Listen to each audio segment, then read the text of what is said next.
Thank you very much, and thank you to the IeSF for inviting me here to give a talk. It's really great to be here, and I was sad I couldn't get here for last year's event.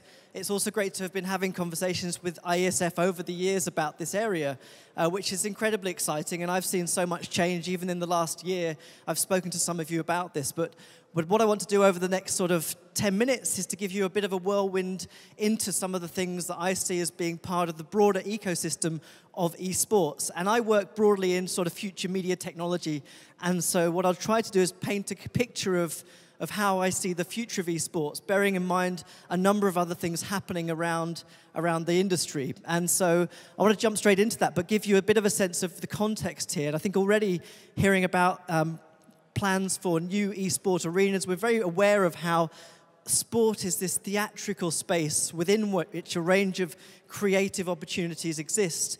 And discussions about virtual reality and augmented reality and even 360 filmmaking that become part of this world are predicated on that idea of esport and sport generally being this theatre of possibilities. So approaching it from that perspective already, esport is this cross-disciplinary area, bridging both exercise, physical activity, but also art and performance. And even back in Rio last year, the staging of the pre-match warm-up events were imbued with these sorts of values, and you can begin to see how the arena of the future can be informed by the values of staging theatre and using all sorts of light and dramatic effects, as we've seen here. And this is an incredibly fast-moving area. We see all sorts of creative innovation taking place. So when I think about the future of esports and what arenas might look like, it bears in mind these sorts of trajectories, the fact that we have new creative professionals working within this context.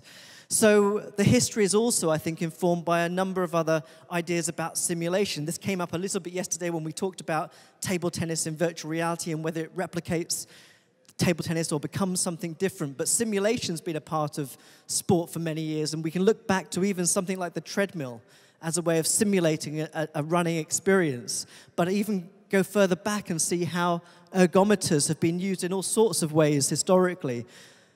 And I'm fascinated by this history because it tells us that the values that underpin the creation of artificial worlds within which we include both sport and esport has a long history and a long desire, I think, within the population.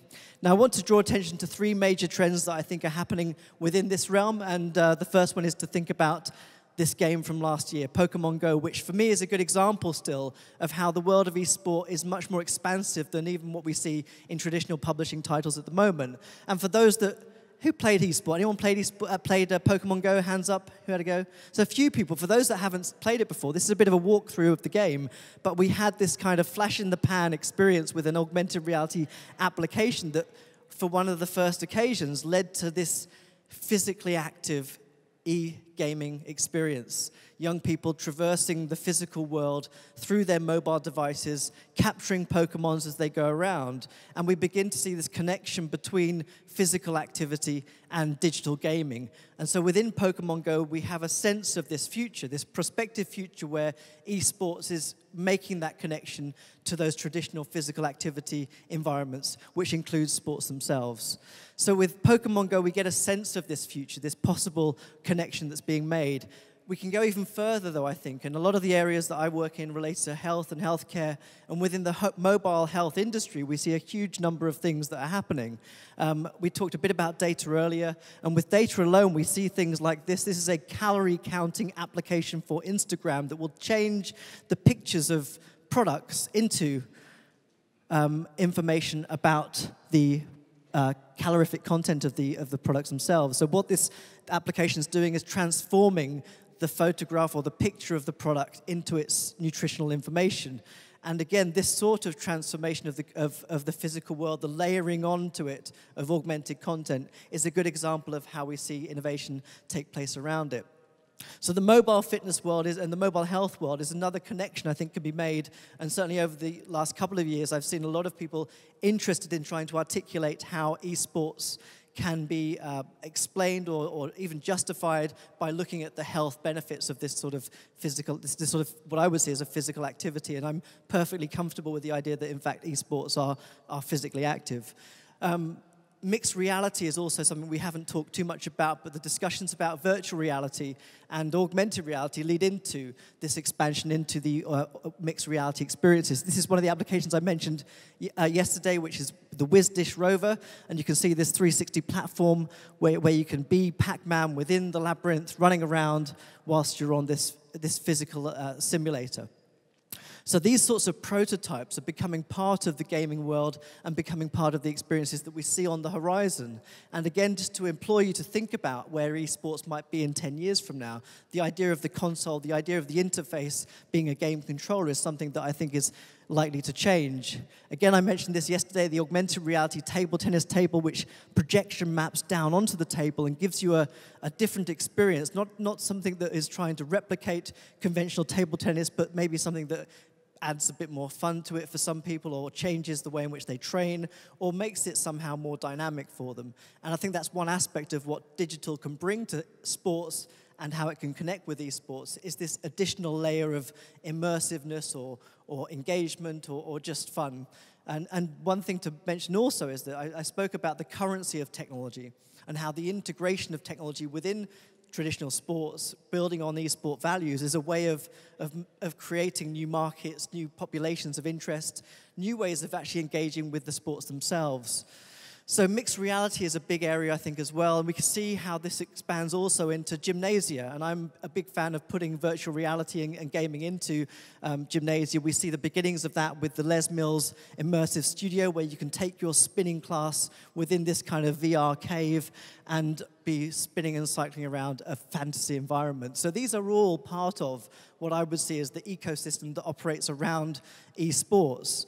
A big part of that is the gamification of exercise and physical activity. So these sorts of values, I think, that come out of the esports world are really appealing to the traditional sports, who are trying to find more ways of engaging people within both the spectating of sports, but also their own physical activity and exercise as well. So connecting with traditional sports based upon these sorts of values is a big contribution that can be made. And we see that connection even within the Olympic Games themselves. This short video from the Rio 2016 Olympic Athletes Village, where athletes are playing on these games in their leisure time, gives you a sense of how that connection is made for them there. And I think this is another big part of where we're seeing things go. I mentioned briefly, I think, Zombies Run, which is a mobile fitness application whereby you put your headphones on and you are suddenly a character within a story which is effectively telling you to run faster because zombies are chasing you. And the creative context of that environment is, again, an example of how we're expanding this world, where now a mobile fitness application is becoming a creative digital storytelling experience.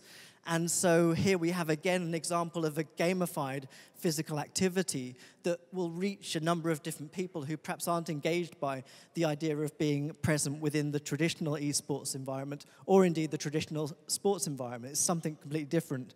Samsung's been innovating. This is the pavilion from Rio last year, where they had their Powerwall simulators that, again, are making even more immersive the act of physical activity, and hopefully, I think, bringing into gymnasia completely different populations.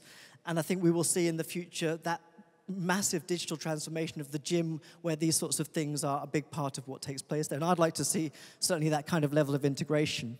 So I think I've got a couple minutes left, but I'm going to try to spin through a few things that are coming down the road as well, and give you a bit of a sense of what I think are some really important, but perhaps blue sky sort of trajectories. The first is actually just looking at esports generally and see how the proposition of having active spectatorship is borne out in this platform Virtually Live, which I mentioned yesterday as well. So this is whereby you have a real-time elite sports event taking place that is then rendered into a virtual reality experience in real time. With at the moment, it's got a 6-second lag and is pretty close to what's actually happening at the time. So you can suddenly put people into the field of play, and in ways that's not possible even if you're physically there.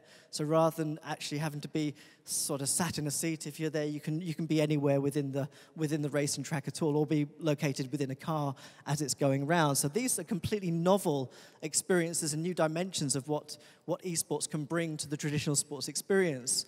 But even if you think about curating something like this as a physical experience, we can imagine people with virtual reality headsets doing this, but even something like Project Arena's kind of Tron-like experience, the staging of these things doesn't just take place within a digital realm. creating physical experiences, physical spectator experiences around the digital content is another way of thinking about how this world can expand and creating completely different kinds of events for players. We can also look at the development of wearable technologies and how those sorts of propositions are changing how we might interface with technology. This is an example of that, where it's using a projection-based technology to effectively replicate a mobile phone on your wrist. But again, what's interesting about it is the question about the interface. That in fact, whilst we still use predominantly games controllers, keyboards, these are things that are changing very dramatically and very quickly. So how we begin to imagine the future of interactivity is another big part of, I think, the currency of the esports world. And as a leader of innovation within digital technology, I think that's a big opportunity to be present within those changes and to actually think about expanding the markets through those sorts of examples. Another example is that mixed reality technology. This is ride-on goggles, which will bring in the sort of possibility of having simulation within a physical world environment. So you could be deciding to go to Vancouver and do some snowboarding, and once you're there, you can layer onto the piste, the slalom gates from the Vancouver 2010 Olympic Games and have your experience of going through that same sort of routine. So this is where augmented reality becomes part of the kind of everyday technology of the sport itself, but again, as this layer of gamification. So it's not just you kind of snowboarding in that conventional way, but is in fact skiing down or snowboarding down the hill with this additional experience. So these sorts of platforms, again, for me, are part of the future of esports and how we should be thinking about expanding into new markets and creating alternative experiences. And this is changing very dramatically and very quickly. So a couple of years ago, the world's first patent was awarded to an ingestible sensor, and we're beginning to see ingestible technologies that are going into the body and being tracked by mobile devices. The platform is Proteus Technologies, and what it allows us to do in medicine is to actually track a medication as it's going through your body. So you swallow the pill, which has a sensor built into it, and that connects with your mobile device and allows you to actually have a sense of what's happening as it's going through your body. So these are major transformations, again, to the relationship between our physical being, but also the technology itself. And Proteus has been there for the first time to actually get this underway. So even how we think about ourselves separate from technology is changing very dramatically. Within artificial intelligence, we see examples of that too. This came up in the previous panel, but I think the whole idea of data-driven engagement, entertainment, and participation is a big part of this. But even within healthcare, we see the implications of this. So last year in the UK, a company has launched its first sort of AI healthcare application that allows you to effectively chat with a robot, and it will try to get to a point where it can diagnose your problem and then refer you on to the next level of care. So AI is becoming a big part of this world as well, I think, and we'll begin to see these sorts of transformations take place too. So I've got my 1-minute card, so I'm going to finish up with just a mention about implant technology. So again, think about the interface that is used to engage with technology. This is something called the North Sense, and it's a body implant that will give you a sense of direction. It will tell you when you're facing north.